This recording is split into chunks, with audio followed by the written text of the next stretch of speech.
जिस तरह उन्होंने आईएमएफ से जो वादे किए, अनप्लान्ड किस्म के वादे थे, और उस अनप्लान्ड वादों की वजह से जिस तरह उन्होंने उन तमाम वादों की उनसे वादे करके फिर से मुकर गए, उन्होंने समझा कि ये डील कर रहे हैं किसी पॉलिटिकल पार्टी से, यहां पे यू टर्न काम आ जाएगा, लेकिन वहां पे यू टर्न काम नहीं आया।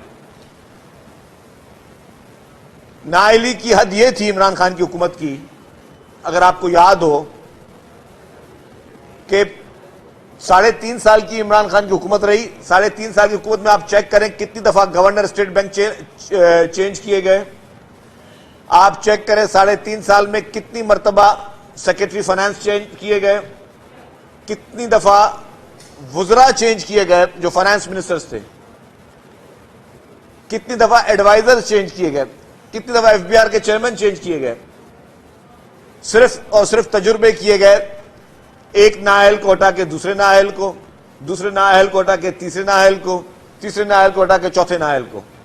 वो जो नाअहलों की बारात थी उसने मुल्क की मईशत का, कहना नहीं चाहिए अल्लाह ना करे, जनाजा निकाल दिया, जो कि फिर एक चैलेंज बना नई हुकूमत के लिए। इस मद में जहां पे ये चीजें चल रही हैं, महंगाई का तूफान है, सिंध में पाकिस्तान पीपुल्स पार्टी की हुकूमत है और सिंध हुकूमत हर मुमकिन कोशिश कर रही है, जो कि वजीर आला सिंध की फुल मुकम्मल प्रायोरिटी है और सबका फोकस यही है, क्योंकि सिंध हुकूमत जवाबदेह है सिंध में, और सिंध हुकूमत की जिम्मेदारी है कि सिंध में जितना बेहतर चीजों को कर सके, जितना स्मूथ लोगों को कर सके, जितना हम इस महंगाई के तूफान में लोगों को रिलीफ दे सकें। और उस महंगाई के तूफान में लोगों को रिलीफ देने के लिए हुकूमत सिंध अपनी पूरी कोशिशें कर रही है। वजीर आला साहब पर्सनली मीटिंग्स कर रहे हैं। मिनिस्टर फॉर फूड को वजीर आला साहब ने कहा है कि जी जो भी अभी गंदम की प्रोक्योरमेंट अर्ली स्टार्ट करवाई, हमेशा 15 मार्च से पहले होती थी, लेकिन वजीर साहब के अहकामात पर अर्ली प्रोक्योरमेंट कराई ताकि प्राइसेस को कंट्रोल किया जा सके। और ये जो महंगाई का तूफान और किसी को नजर आए ना आए, सिंध हुकूमत को सबसे पहले नजर आया। हमारे उस वजीर आला साहब को, हमारे कैप्टन को पहले नजर आया और उन्होंने पहले ही कैबिनेट से मंजूर करवा के जो रेट थे सपोर्ट प्राइस गंदम की वो बढ़ाई। और उसका मकसद यही था कि लोगों को इनकरेज किया जाए कि वो गंदम लगाएं। अगर लोग गंदम ना लगाते, जो कि रेट हमेशा कम होते हैं, तो फिर आपने 9,000 रुपये टन पे जिस तरह आपने अभी मंगवाई बाहर से इंपोर्ट की गंदम, आपको गंदम इंपोर्ट करना पड़ती। इस तरीके से चीफ मिनिस्टर साहब के अहकामात पर, पीपुल्स पार्टी की लीडरशिप के अहकामात पर सख्ती से उन्होंने कहा कि जी ट्रांसपोर्ट जो डिपार्टमेंट है नेटवर्क को बढ़ाए, ताकि लोगों को जिस तरह पेट्रोल और डीजल की कीमतें जो आसमान को छू रही हैं, उसमें लोगों को किरायों के मद में किस तरह रिलीफ फराहम किया जा सकता है। इसी तरीके से एग्रीकल्चर डिपार्टमेंट को वज़ीर आला साहब ने कहा है कि आप इस तरह के फौरी इमरजेंसी में इक़दाम उठाएं जिससे लोगों को रिलीफ प्रोवाइड कर सकें। सीएम साहब ने खुसूसी तौर पर इस वक्त अहकाम दिए हैं चीफ सेक्रेटरी को और सिंध भर के कमिश्नर्स को और डिप्टी कमिश्नर्स को कि आप प्राइस की कंट्रोल को यकीनी बनाएं। एक होती है नेचुरल इन्फ्लेशन, एक कुछ चीजों से होती है, उसको तो वो समझ में आती है, लेकिन कुछ लोग जो मुनाफाखोर लोग होते हैं, जो हर सिचुएशन से फायदा लेने की कोशिश करते हैं, उनके लिए वज़ीर आला साहब ने उनको सख्ती से कहा कि आप लोग जो है वो तमाम डिप्टी कमिश्नर्स, असिस्टेंट कमिश्नर और कमिश्नर्स, उनकी जिम्मेदारी है कि आप लोग स्टॉल्स लगवाएं अपने डिस्ट्रिक्ट्स में, बचत बाजारें लगाएं, ताकि लोगों को कम से कम चीजों जो कंट्रोल गवर्नमेंट के फिक्स्ड रेट से उसमें चीजें मिल सकें। इसी तरीके से आप वो जो गोडाउन्स लोग जो कि की कमोडिटीज को छुपा के रखते हैं या उनकी होर्डिंग्स करते हैं, उनके खिलाफ क्रैकडाउन किया जाए। इस वक्त फूड मिनिस्टर साहब जो हैं वो तमाम जो भी फ्लावर मिल्स हैं जहां पे शिकायत आ रही है वहां पे रेड्स कर रहे हैं और वहां पर रेड्स कर रहे हैं ताकि जो लोगों ने गंदम स्टॉक की हुई है, जो लोग कह रहे हैं कि जी जल्दी सस्ती खरीद के रख लें, फिर हम इसको या तो कहीं एक्सपोर्ट करेंगे या यहां से स्मगल करेंगे या महंगी बेचेंगे, उन पे सख्त एक्शन जो है वजीर आला साहब के कहने पे फूड मिनिस्टर साहब ले रहे हैं। तो ये सारे अहम इकदाम हैं इस महंगाई के टाइम में जो हुकूमत को लेने चाहिए। हुकूमत की जिम्मेदारी है कि अवाम को ज्यादा से ज्यादा रिलीफ देना। इलेक्शन वक्त पे होते हैं, 5 साल में एक दफा होते हैं, उस वक्त अवाम की मर्जी है, जिसका काम देखे उसको वोट दें, जिसका काम देखे उसको वोट ना दें। लेकिन हमारी प्रायोरिटी पूरे मुल्क की इस वक्त तमाम हुकूमतों की, पॉलिटिकल पार्टीज की, गवर्नमेंट की, अपोजिशन की, सबकी एक होनी चाहिए और खासतौर पर उन नाअहलों की होनी चाहिए, उन जाहिलों की होनी चाहिए, उन लोगों के जिनके तजुर्बा नहीं था, जो सीख रहे थे, जिन्होंने इस मुल्क की इकॉनमी को दांव पे लगाया, इस मुल्क की इकॉनमी को तबाह किया और अब मजीद इसमें अनारकी फैलाने की कोशिश कर रहे हैं। पीटीआई और उनका सरबराह इमरान खान, मैं पीटीआई की बात नहीं करूंगा, मैं सिर्फ बात इमरान खान की करूंगा। मैं अपने अल्फाज अभी वापस ले रहा हूं। मैं पूरी पीटीआई को उसमें शामिल नहीं करना चाहता। पीटीआई में अच्छे लोग भी शामिल हैं, पीटीआई में समझदार लोग भी शामिल हैं और कुछ बेवकूफ लोग भी शामिल हैं, लेकिन जो उनका सरबराह है वो एक सोची समझी साजिश के तहत, वो किसी के एजेंडा पे, मैं अगर बात बोल रहा हूं एजेंडा पे तो ये मतलब सियासी बात नहीं कह रहा कि हमारी हमेशा आदत रही है कि जी फलाना शख्स फलाना सियासतदान किसी की और के एजेंडा पे काम कर रहा है, फलाना शख्स फलाना सियासतदान किसी और के पेरोल पर है। इमरान खान के लिए यह एस्टेब्लिश हो चुका है कि वो गैर मुल्की ऐसे मुमालिक जो कि पाकिस्तान को फलता फूलता नहीं देख सकते, जो नहीं चाहते कि पाकिस्तान अपने पैरों पे खड़ा हो, जो नहीं चाहते कि पाकिस्तान जो एक एटमी ताकत है, जो पूरी दुनिया के नक्शे में एक बहुत ही इंपॉर्टेंट मुल्क है, वो सस्टेन करे। उसके लिए किसी भी को भी आपने खराब करना है तो पहले एक किसी भी मुल्क के लिए अगर आपने लड़ाई करनी है, या लड़ाई होती है हथियारों से या लड़ाई होती है इकॉनमी की। पाकिस्तान के साथ क्या किया गया? पाकिस्तान के साथ यह किया गया कि एक नाअहल शख्स जो किसी एजेंडा पे काम कर रहा था, उसके शवाहिद मौजूद है, वो मैं शवाहिद भी आपसे डिस्कस करता हूं। जो शख्स किसी एजेंडा पे काम कर रहा था, जिसको बैरूनी मुमालिक से, उन मुमालिक से फॉरेन फंडिंग हो रही थी, और वो इसलिए हो रही थी कि वो अपनी इलेक्शन को फाइनेंस कर सके, जिसकी इलेक्शन कैंपेन है जिसमें भारत और इसराइल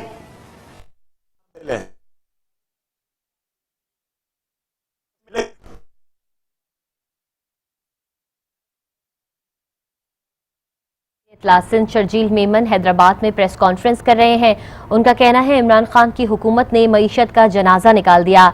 ना तजुर्बाकारों ने मुल्क की मईशत को दांव पर लगाया, ना तजुर्बाकार लोग मुल्क में अनारकी फैला रहे हैं। इमरान खान पाकिस्तान को फलता फूलता नहीं देख सकते।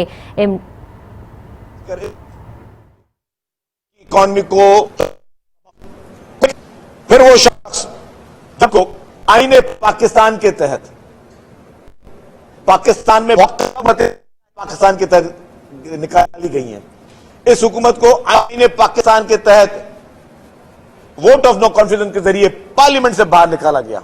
ना किसी अदालत की किसी शरारत की वजह से, ना किसी जुडिशियल कू की वजह से, ना किसी मिलिट्री डिक्टेटर की किसी इंटरवेंशन की वजह से, सिर्फ और सिर्फ प्योरली आईने पाकिस्तान पे अमल करते हुए उस शख्स को हुकूमत से निकाला गया।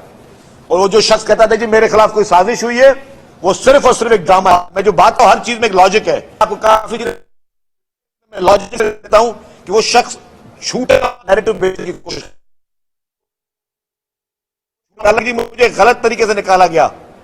आपके पास पहले दिन से नंबर पूरे नहीं थे, आपके पास एडिशनल थे, वो सारे आपके इत्तेहादी थे। उन इत्तेहादियों ने जिन्होंने माना कि हम किसी प्रेशर के जोर पे इमरान खान के साथ जुड़े हुए थे, उन्होंने आपको खुदाफिज कहा, उन्होंने आपकी हुकूमत को तलाक दी। उन लोगों ने जब आपको छोड़ा तो आप गए हुकूमत से।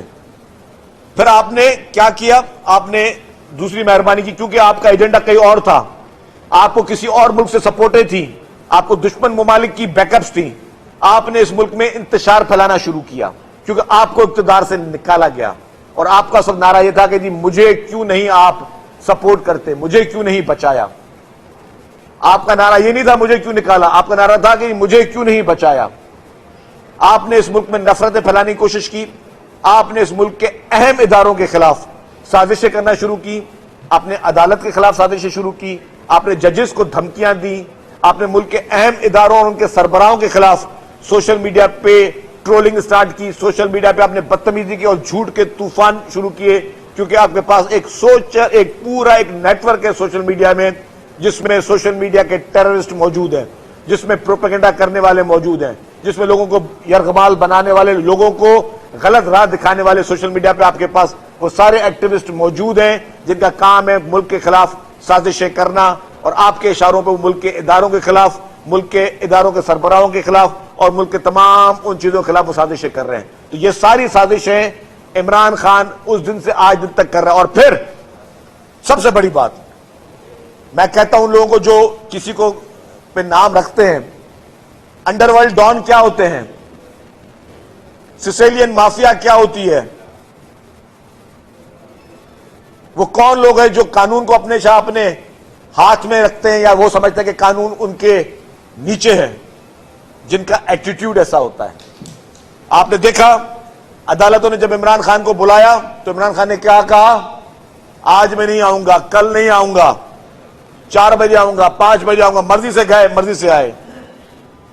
वही इमरान खान जब अदालतों में एंट्री उनकी देखें आप, कितने लोग, 2-2.5 हजार लोग ही थे ना जहां पे गए, 2-2.5 हजार लोग के साथ जिस तरह आपने अदालतों पे हमले किए, जिस तरह आपने कोर्टों के गेट तोड़े, जिस तरह आपके लोगों ने वहां पे लॉ एनफोर्समेंट एजेंसीज के साथ, पुलिस के साथ जो बदतमीजियां की, उनकी वर्दियों को हाथ लगाया।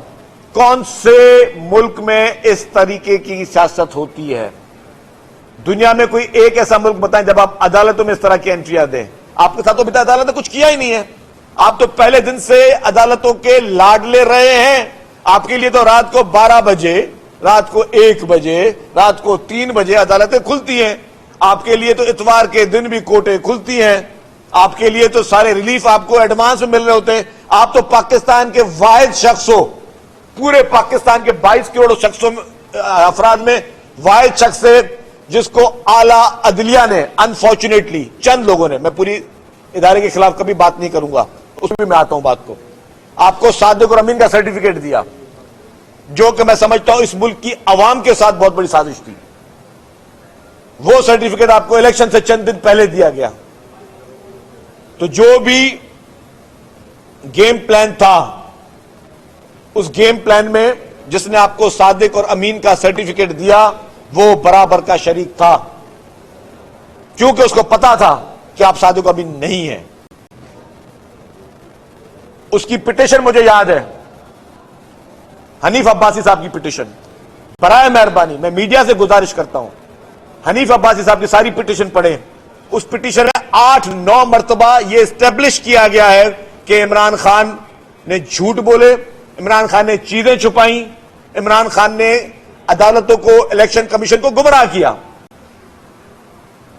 उन सारी चीजों के बावजूद अगर आपको साकिब निसार साहब ने, मोहतरम साकिब निसार साहब ने अगर आपको सादिक और अमीन का सर्टिफिकेट इलेक्शन से चंद दिन पहले दे दिया, और अब जितनी चीजें इमरान खान की साबित हो रही हैं, उसके बाद मैं समझता हूं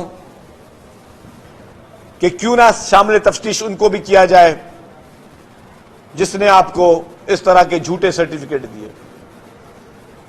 आप जैसे इख्तियार में है, आपने एंटी इंक्रोचमेंट ड्राइव चलाई, आपने, मुझे याद है, इस्लामाबाद में लोगों के घर बुलडोज कर दिए, आपने कच्ची आबादियों में लोगों के घर बुलडोज करना शुरू कर दिए, और वही सुप्रीम कोर्ट से आपने अपने घर की एनओसी ली कि जी जो आपकी इलीगल बनी गाला में घर था वो आपने रेगुलराइज करवाया। इससे बड़ी मुनाफिकत क्या होती है?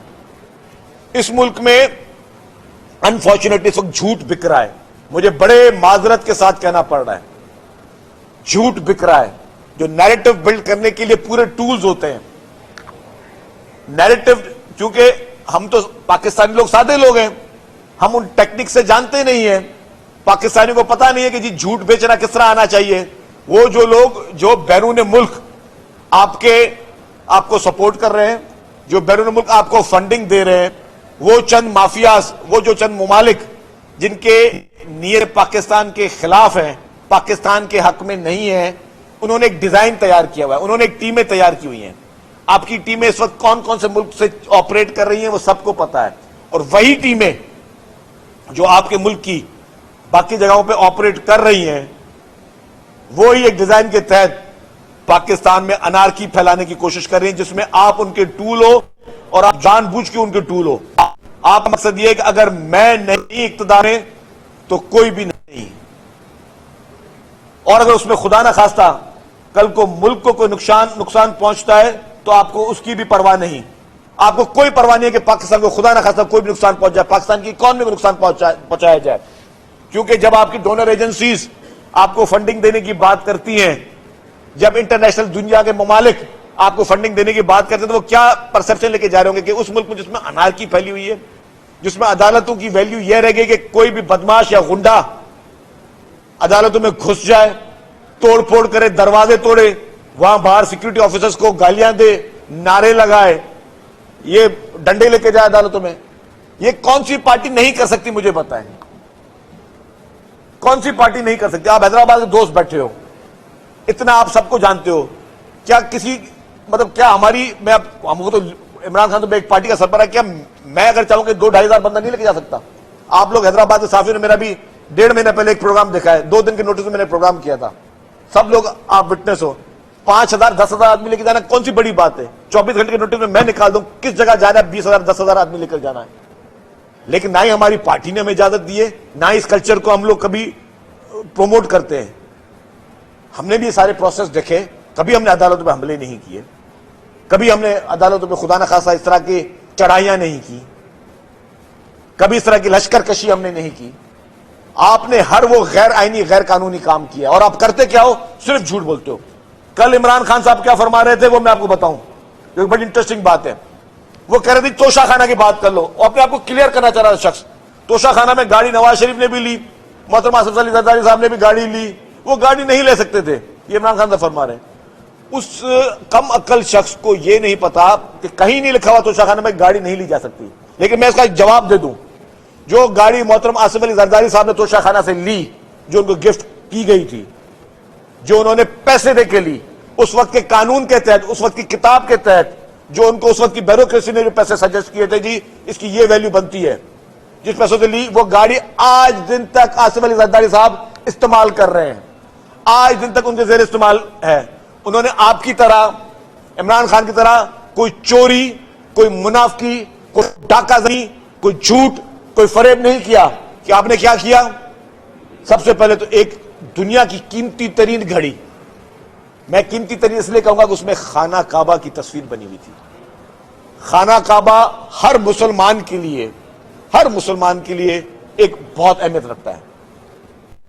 आपने अगर घड़ी लेनी थी, आपने क्या किया? आपने और पैसे कम करवाए, सर्किट रेट और कम कराए, ली, लेके क्या किया आपने? तो फौरी तौर पर दुबई में बेच दी, और कहते मेरी घड़ी मेरी मर्जी। क्यों भाई? तुम्हारे दादा की रियासत है कि तुम्हारी घड़ी तुम्हारी मर्जी? ये रियासत के वजीर आजम को मिली थी, ये रियासत के वजीर आजम के पास होनी चाहिए थी, या आज भी उसके पास अमानत होनी चाहिए थी। ये थोड़ी कि तोशाखाना में कभी कल को कोई एक दिन के लिए वजीर आजम बन जाए, तोशाखाना का सारा सामान उठा ले, खरीद ले, और दूसरे दिन जो है वो जुम्मा बाजार में या संडे मार्केट में कहीं बेच दे जाके, बोले जी मेरी चीजें मैं बेच दी। मतलब आप देखिए इस शख्स की मुनाफकत क्या है। जब ये वजीर आजम बना था तो कौम को बेवकूफ बनाने के लिए ये भैंसे बेच रहा था प्राइम मिनिस्टर हाउस की। ये भैंसे बेचो, क्योंकि ये भैंसे बिकेंगी तो पाकिस्तान का जो मौशियत ठीक होगी। और वो शख्स बेवकूफ कौम को बढ़ा रहा था भैंसों के पीछे, वो कौम के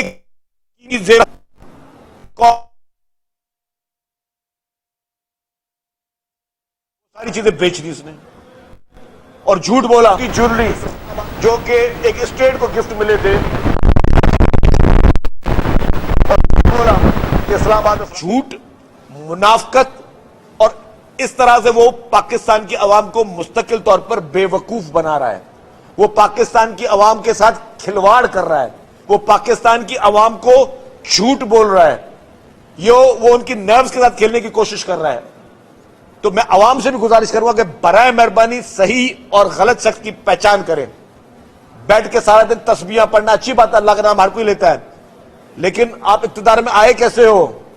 आज आप जिन इदारों को तनकीद का निशाना बना रहे हो। अब उनकी टेस्ट ट्यूब बेबी से बचा, तुम्हें वो लेके आए, चोर दरवाजे से तुम इख्तिदार में आए हो। किसको नहीं पता पाकिस्तान किस तरह इख्तिदार में आया है।